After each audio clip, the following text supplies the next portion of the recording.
"9/11 would become a date to remember. It's the job of a president is to protect the American people from harm. And some presidents don't need to worry about that, and some do. And it turns out I was one that did." Good afternoon, America and the rest of the world.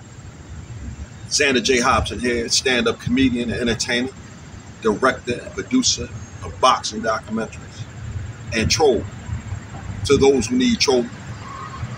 This is another episode of The Devil's Advocate, brought to you by the Brilliant Artist Movement.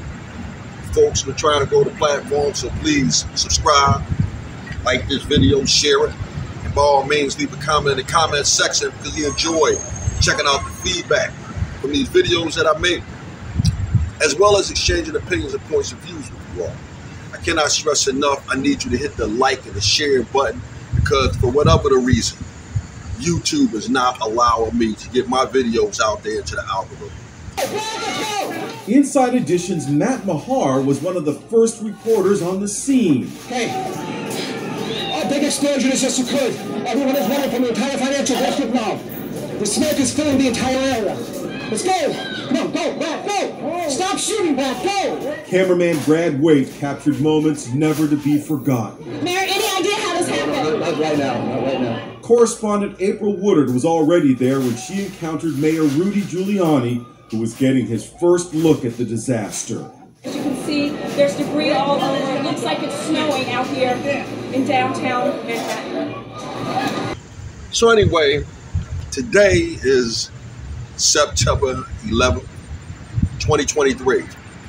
Approximately 22 years after terrorists flew airplanes into the World Trade Center. That was probably one of the darkest moments in America since Pearl Harbor. The true story of 9/11 was a total, absolute collapse of authority. I turn, Mr. Vice President, sir, we got a bogey 8 miles out, low and fast, inbound to the White House. He goes, Dom, do we have an asset that can take a shot at him? Do I have anything over Washington, D.C. we can engage him with? The Pentagon asks for an unimaginable authority. Can we shoot down a commercial airliner full of Americans over American soil? Secret Service and I are going 7, 6, 5. He goes, Don, I'll authorize an over-the-horizon shot. You got a radar-guided missile over Baltimore, and you can lock onto him. Shoot him. Now, believe it or not, 9/11 marked the fall of an empire. That empire being the United States of America, because a lot of things happened going into 9/11, and the things that happened after 9/11 helped those shakers and bakers who moved the world, but specifically that moved the United States. It helped them run this country into the ground.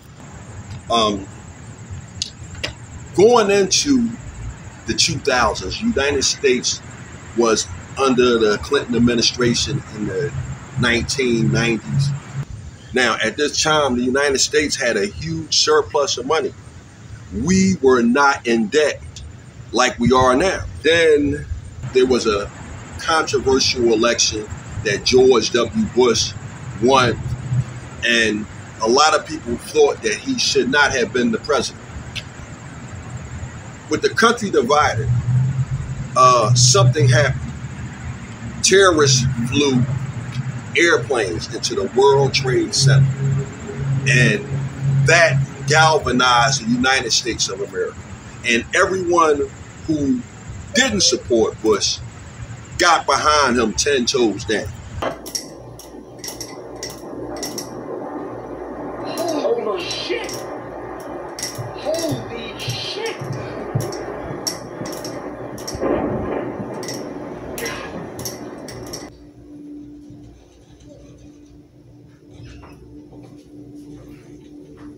It's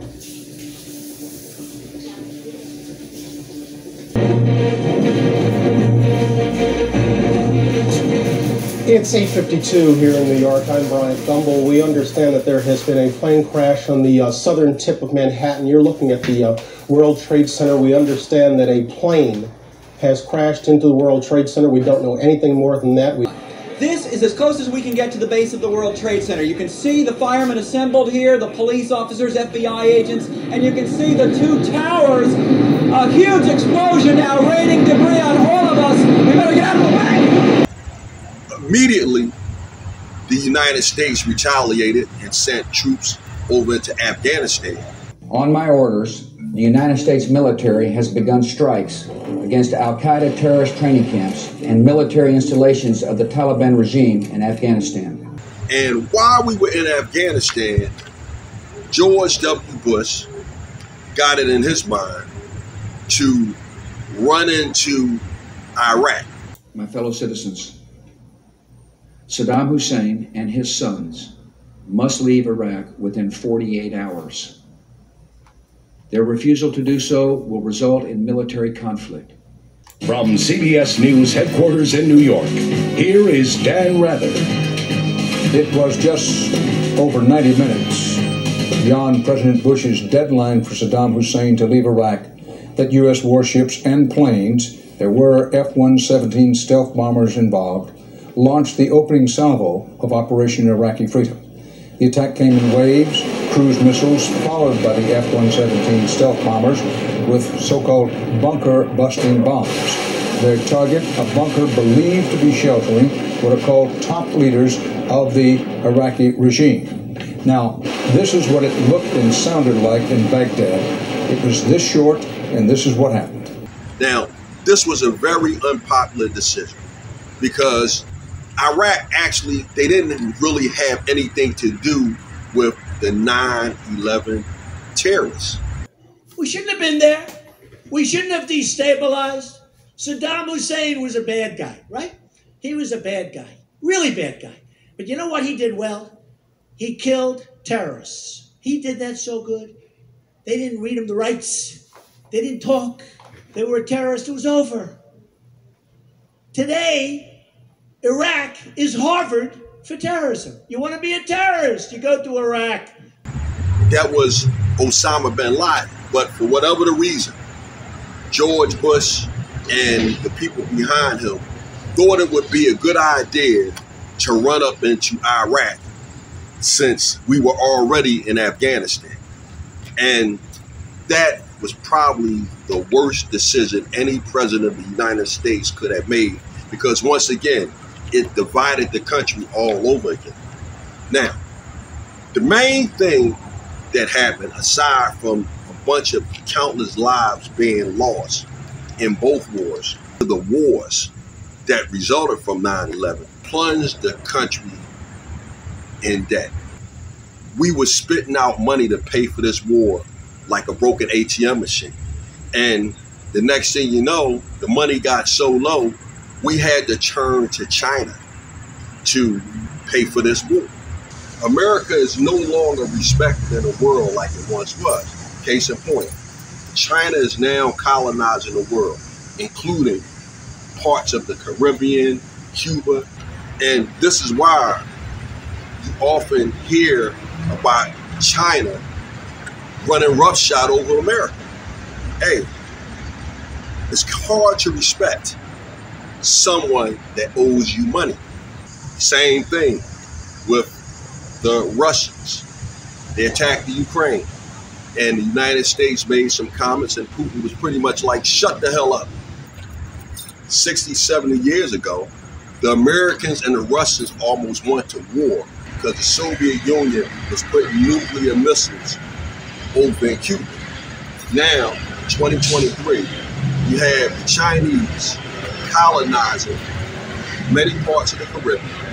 And even though they might not be putting nuclear weapons in these areas, the Chinese is big on stealing our technology.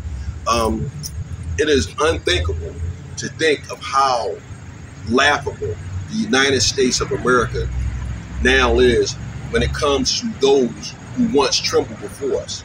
The Chinese, the Soviet Union, the Iranians. I mean, it's utterly and totally laughable.